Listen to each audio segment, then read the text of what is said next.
Hello students, welcome to my channel LNS studies. मैं हूं Anjali Arora.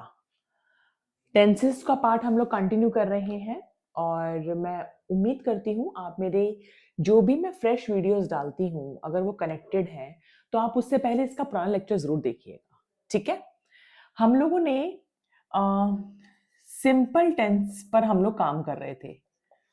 Simple tense पर हम लोग काम कर रहे थे, ठीक है, जिसमें मैंने आपको सिंपल प्रेजेंट टेंस और सिंपल फ्यूचर टेंस के एफर्मेटिव और नेगेटिव सेंटेंसेस पर बता दिया है। एफर्मेटिव मतलब जो नॉर्मल सेंटेंसेस पॉजिटिव वाले होते हैं, नेगेटिव सेंटेंसेस जो नेगेटिव वाले होते हैं जिसमें नो नॉट की बात आती है। प्रेजेंट सिंपल प्रेजेंट टेंस के में एफर्मेटिव के अंदर जो रूल है वो है वर्ब की फर्स्ट फॉर्म लगती है और साथ में एस या ईएस। एस या ईएस लगेगा कि नहीं लगेगा वो मैंने अपने पुराने लेक्चर में उसको कवर किया हुआ है। और जब हम प्रेजेंट टेंस के नॉट वाले की बात करेंगे तो उसमें हेल्पिंग वर्ब आ जाती है। ये है हेल्पिंग वर्ब,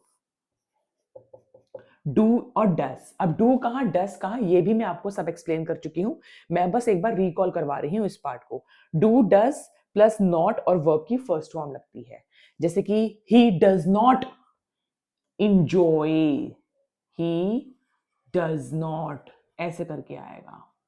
और इंजॉय अगर मान लो इंजॉय है तो इंजॉय का इंजॉय रहता है, इंजॉयड नहीं होता है।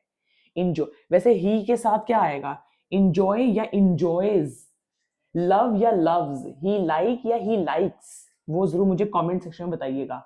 मैंने फिर से आपसे क्वेश्चन पूछा है, ही लाइक, ही या ही लाइक्स, इनमें से कौन सा वर्ड आएगा। ठीक है, फ्यूचर की बात करें तो साउंड आती है गा गे गी। एफर्मेटिव के अंदर विल या शैल और वर्ब की फर्स्ट फॉर्म वो चेंज नहीं होगी। और नॉट वाले में विल या शैल वो आपको जज करना पड़ेगा रूल के according, plus not plus verb की फर्स्ट फॉर्म। बात करते हैं पास्ट, सिंपल पास्ट टेंस की, जो मैंने आपको अभी तक रोका हुआ था, जो मैंने अभी तक आपको नहीं बताया था, अब मैं बताने जा रही हूं। एफर्मेटिव सेंटेंस के अंदर हमारे सब्जेक्ट के साथ वर्ब की सेकेंड फॉर्म आती है प्लस ऑब्जेक्ट। जैसे मुझे मेरे पापा ने बुलाया, अब बुलाया होगा, आवाज लगाई होगी, तो कैसे लिखोगे, माय फादर कॉल नहीं कॉल्ड, वर्ब की सेकंड फॉर्म कॉल्ड, कॉल या कॉल्स नहीं कॉल्ड मी।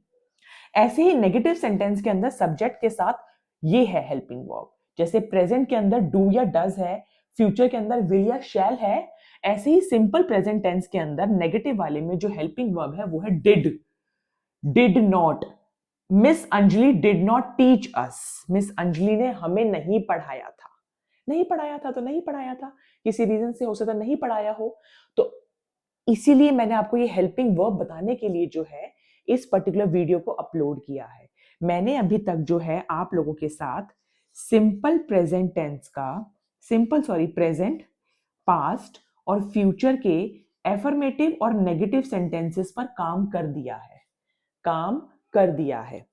अब प्रेजेंट, पास्ट और फ्यूचर के अब हम कॉन्टिन्यूस पर आने वाले हैं। कॉन्टिन्यूस का भी हम लोग एफर्मेटिव और नेगेटिव सेंटेंसेस को देखने वाले हैं, एफर्मेटिव और नेगेटिव सेंटेंसेस को देखने वाले हैं। मेरे इस चैनल पे बने रहिए। कोई और डाउट हो तो प्लीज आप मेरे साथ वो शेयर कर सकते हैं कमेंट सेक्शन पर। मेरी कोई बताई हुई चीज नहीं समझ आई है उसको भी वापस से आप पूछ सकते हैं। जितना ज्यादा आप इंटरैक्ट करेंगे उतनी ज्यादा क्लैरिटी कहीं ना कहीं आपको होगी। ठीक है, और आई होप मेरी बताई हुई चीजें आपको समझ आ रही हैं। इफ यस, एक बार मेरे जो चैनल पर जाकर इस पर्टिकुलर वीडियो पे लाइक शेयर कर दीजिए। Right, keep sharing, keep watching. Thank you students, thank you so much.